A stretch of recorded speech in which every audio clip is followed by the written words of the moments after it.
first look event. We're pre-alpha, so we're rolling out some of the new features for Skate 2.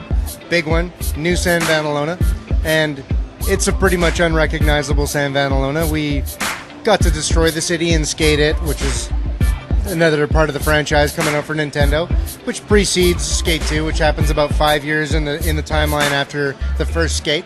So since we got to kind of destroy the whole thing in some fun and amusing, no one got hurt type of tragedies, we got to rebuild it. The evolution of the controls from Flick-It, and the ability to double the amount of tricks that we're doing from Skate 1. And it was a long-term vision. We couldn't get to it all in the first one, but simple things like giving you 2 feet on each button, giving you a hand on each trigger or shoulder button.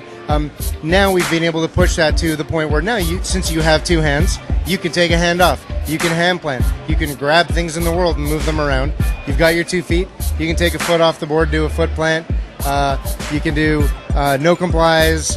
You can take both feet off and do a hippie jump. In fact, you can get off the board altogether and run around, which opens up a lot of different possibilities in the game.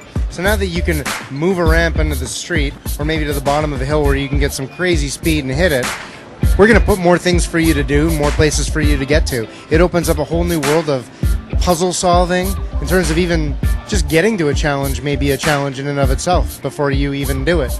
So that could involve you getting off the board, looking around, moving around some objects. And then there's the replayability, which is infinite. As when you can create your own lines with tons of different objects, drag them all over the city, that just adds so much to the game that you can make that city your own.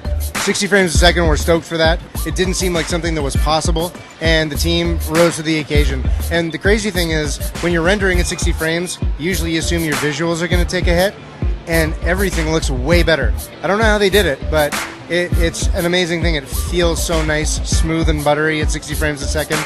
Our physics always ran at 60. Now we have the rendering and the physics both tied at 60. Feels great.